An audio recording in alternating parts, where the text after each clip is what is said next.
Here's the thing, Yugioh Vrains has turned the paradigm that is the Yu-Gi-Oh anime completely on its head. The paradigm has shifted. The way the duels, the way the episodes so far, the early episodes have been structured are very refreshing but also very different. Episode 6 is no different, and with that being no different, it is the same as the previous episodes in Yugioh Vrains in terms that it was excellent. Absolutely a really massive enjoyment to watch, especially what was showcased within this episode in terms of what it was trying to achieve. It starts off with them showing the Blue Angel character and then showing the contrast that is Aoi Zaizen. Now, they really did put across the whole contrast, the little dichotomy between her character being the little girl who's trying to impress her brother-in-law. So are we going to meet Aoi's sister later? Maybe, or maybe even it's her brother. But the point is, the contrast between the little girl who wants to impress her brother-in-law, to get her acceptance, to stand on her own, to stand on her 2 feet without being judged, without being, oh, your brother's XYZ, oh, can you get me this? Can you get me that? They don't look at her as a person. They only look at her as an opportunity, a door, more so an entry to something that could be more, and that is of course SOA technology. And then you see this very independent, commanding idol in the Cyverse, well, the cybernetic world, in the Link Vrains world, that is of course the Blue Angel. She is one of the top tier duelists, the tippy top in this whole pyramid of charisma duelists, and once again it really does contrast real life in terms of the Yu-Gi-Oh world and virtual reality. You can then draw the parallels between Blue Angel and Aoi Zaizen to Yusaku Fujiki and Playmaker, both of which are very keen on keeping the identities concealed. Now, one is for himself, that is Playmaker, and Blue Angel, she needs to keep it concealed for the sake of her brother. So although the motives are different, but you can still draw the parallels. Now it starts off with, once again, very serious in terms of it gives us the motives, it gives us a little insight into Aoi Zaizen's character, and then it goes into comedy. Usually I am not one for comedy. Usually the comedy is very hit or miss, and most of the time it is very miss in most Yu-Gi-Oh series, in my opinion. If you have any examples of very funny moments in Yu-Gi-Oh, comment them down below. But it was just really funny when, okay, Yusaku is known, okay, look, Aoi Zaizen is the true identity of Blue Angel, get to know her, bang, we need to get some more information. But then you see Kusanagi as well as Ignis both saying, nah, Yusaku can't talk to girls, it's just not happening, it's just simply not happening, it's not right, it's impossible.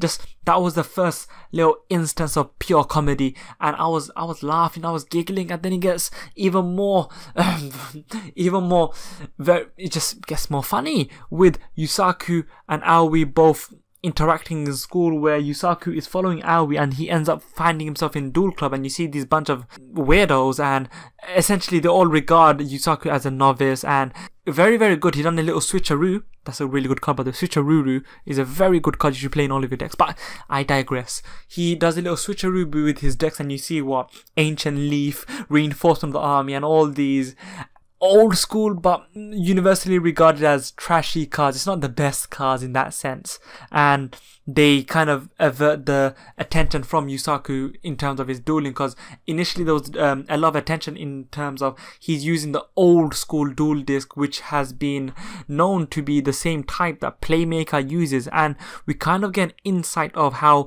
perceptive Aoi is. And I guess you need to be somewhat perceptive if you're going to be the top charisma duelist, or among the top charisma duelists, because you're going to need to be very intelligent and very aware of your surroundings. Now here's another thing, Akira Zaizen cares deeply for Aoi Zaizen in terms of he doesn't want her to really be competing in the speed duels at all, because they're so damn dangerous.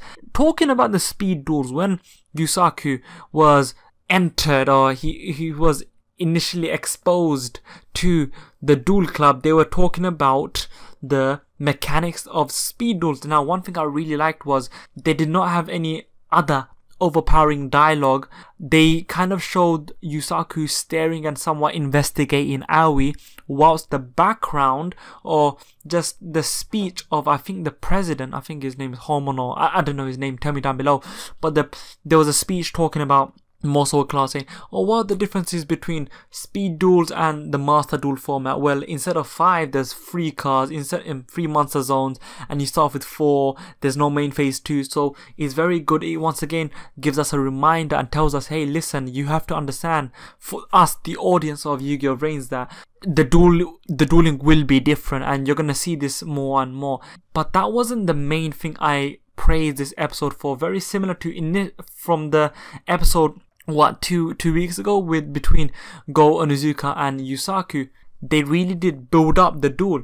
Blue Angel, after being somewhat incensed by Akira telling her, look, listen, don't engage in fighting Playmaker, don't do that, come on, it's too dangerous.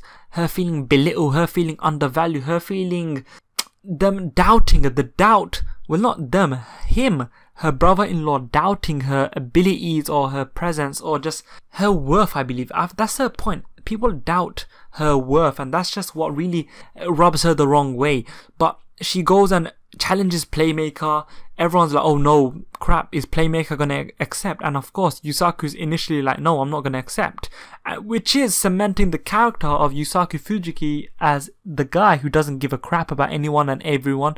He just cares about his motive and how he can further himself in terms of his end goal of recovering his lost memories and saving Kusanagi's brother from ideally what you'd assume the Knights of Hanoi, or maybe it's not for the Knights of Hanoi, but he has a big gripe with them. So while Blue Angel challenges Yusaku publicly on a public forum on the TV, you see the Knights of Hanoi Revolver and his second-hand man, right-hand man, I forgot his name, tell me down below because he's going to come on later on, discussing, hey, we can use her, and then they hatch a little plan. And when Blue Angel is back and trying to, roaming around looking for anyone to challenge her, he approaches the second hand, the right hand man to Revolver. From what we assume so far, he does this very eerie little, it was very well done, where it's like he does some sort of genjutsu on her, and he's popping up on the floor from the sides, he's doing teleportation, he's becoming big.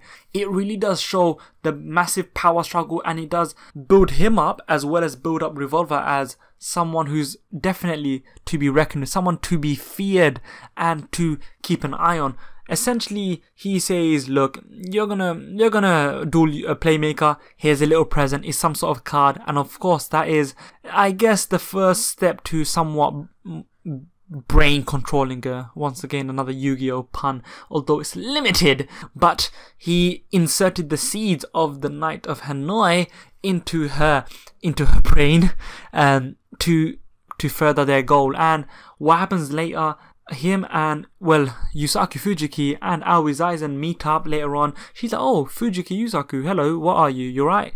And they're having a little chat. And once again, as I said, the comedy is just brilliant. Before, in the initial meeting, Ignis went to the AI from Aoi Zaizen's AI on her little duel disc and said, listen, make sure you do this. And once again, you get the same automated, somewhat robotic, very robotic response as you'd expect from an AI which doesn't have any personality. On the second meeting, it's more aggressive, it's more, don't say this. It's probably showing the inner rage within Aoi's heart, and that's exactly what the right hand man was trying to do when he did meet with Aoi Zaizen. Now, Ignis identified this. He tried to notify Yusaku, and bang, he tricks Yusaku and says, look, there's a Knight of Hanoi. And he's like, no, what are you talking about? And it was the Blue Angel, because there's a hint, there's a little shard of the Knights of Hanoi in her, or residing in her deck. And thus they commenced the duel. One thing I really enjoyed was the fact that they built up to that duel. You don't need to give us the duel from the get-go. Even if it is the climax of the episode was them just about to start the duel, I am completely fine with that. If the storytelling, if the pacing is up my alley, which is slow, I do like slow storytelling with a lot of content. I don't like them doing things for the sake of doing things, or just prolonging things for the sake of chucking in the minutes and increasing the number of episodes. There was a lot of content, a rich amount of content within this episode, be it comedy, be it information, or be it character interaction, and it really did work off. I can only give positives to this episode. If anything, it's a 5 stars. It's a good 12-star monster right here. It's actually an Ultima Zolkin. It doesn't have stars, that's how good it was.